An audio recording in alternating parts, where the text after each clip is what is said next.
How are you going? It's so lovely to be here today. Happy Monday.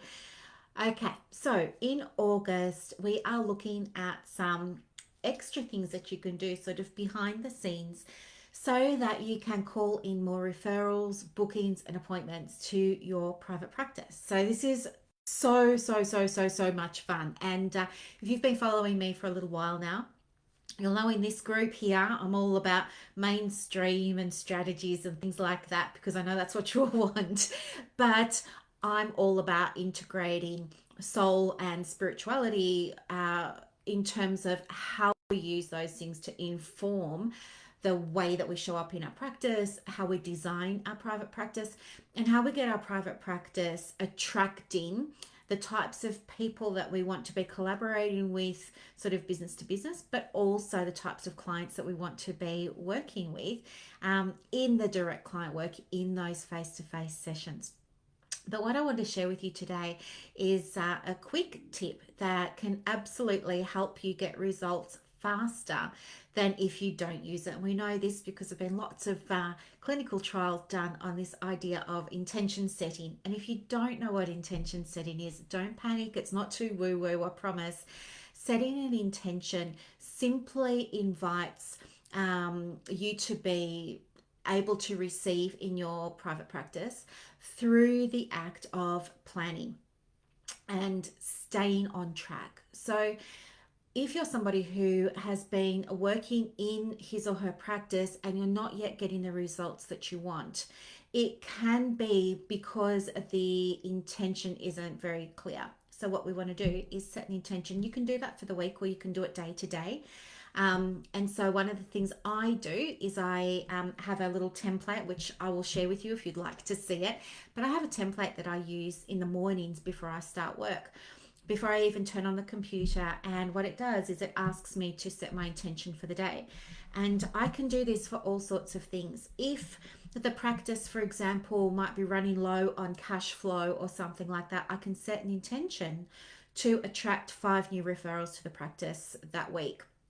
If I want to be more visible because I really want people to understand a message, or I have something very, very important and helpful to share, then I'll set an intention of, being able to share that message in a way that really resonates and lands for people. Once you've got that intention, the way that it works is neurologically, your mind already starts putting it into action. And the reason for that is because your subconscious mind can't distinguish between what's fact and what's fiction. It's why sometimes when you're so engrossed in a film, like Jaws or something like that, you get that reaction. It's because your subconscious mind learns things through stories, through pictures, through music, through song, all of that sort of stuff, and can't distinguish the difference. So by setting an intention and really allowing yourself to think for a moment about why you want to achieve that and what it's going to look like, you start to create a little bit of a story in your mind, and then that goes to your subconscious. And of course, your subconscious mind has a little part to it called the RAS, or the reticular activating system, that is like a puppy that really, really wants to please you. It's going to go out into the world and bring you back information that supports you setting that intention. So it's very, very, very, very powerful. Something else that you can do apart from setting your intention before you start the day or before you start the week is you can just jump into Canva if you like and just type up your intention and stick it near the computer, so that way you can always refer to it. The other thing that I do that helps me focus and stop procrastinating and stay on track for the practice is after I've set my intention, I write out a list of all of the things that I need to do that day, or all of the things I want to do. You know, it's like you start writing that list and then you've got pages of lists. So I'll do that. And then what I'll do is I'll go back and prioritize in terms of how likely is this task going to be to shift me to reach that intention. So, for example, if I had 20 things on my list this morning, I might think doing my emails is the top priority and then doing my blog is the second priority. But in terms of my intention of calling in new clients to the practice, they're probably not the things that are going to help new clients find me straight away. There might be other things that I can do, like reach out to past clients and check in on them now that we're in number 6 lockdown in Melbourne. Check in on them and see how they are and see if they need a booster session or a maintenance session or something like that. Often going back to past clients can be a great way to support them, but it can also mean that you get those extra 4 or 5 appointments in your diary. So it works from a business perspective as well as a support perspective. So that might be my number one. So, do you see how you prioritize in accordance with your intention? And this is the thing that other private practice coaches don't tell you. It's not about having a big long list and ticking everything off, and it's not about prioritizing in terms of what you think is the most important thing. It's making sure that you're prioritizing in terms of how likely is this task to help me reach this intention. And if it's highly likely, that's your first priority.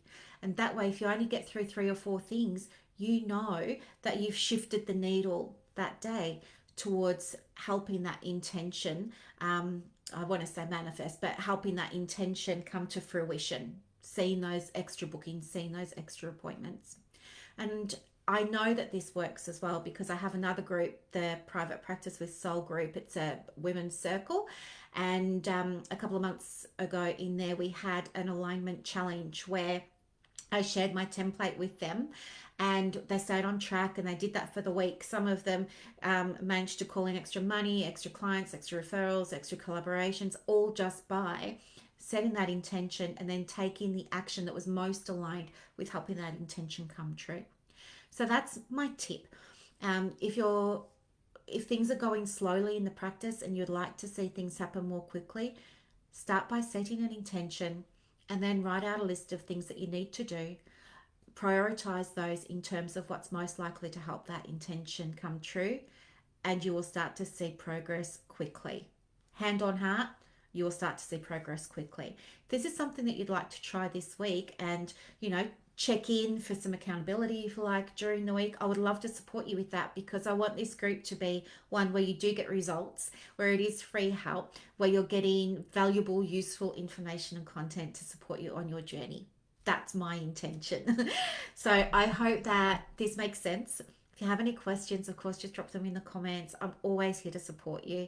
Have a beautiful Monday, and I look forward to seeing you in the group. Thanks for watching.